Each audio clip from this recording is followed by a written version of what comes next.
Daukiya dauko koya dau situ birbirsa koti jisikau.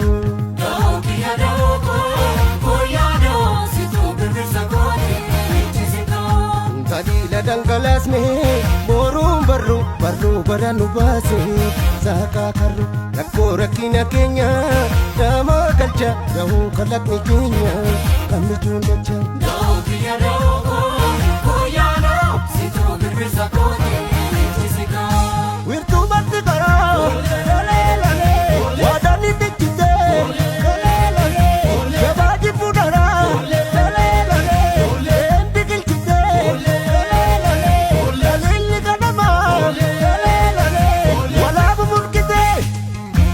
Walo mandiye sami gandamu gadat kami kami marabba walo mandiye sami gandamu gadat kami kami jajabani re paditil katu wada male wala katu.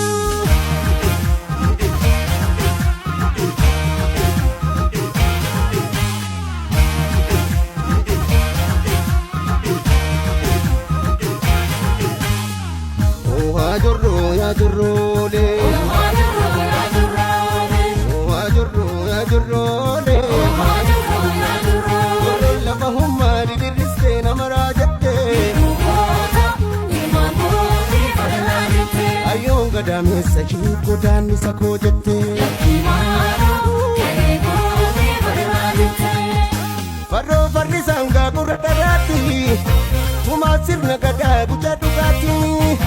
Omoko bakal cadugati gadane rasira ganane darabti te darapache dugati sagodan si samarache dati gemi nang putti jabada irresir nagada kenya jabada dati gemi sas nigara dati gemi saputu bade dati gemi chutu kutu dati gemi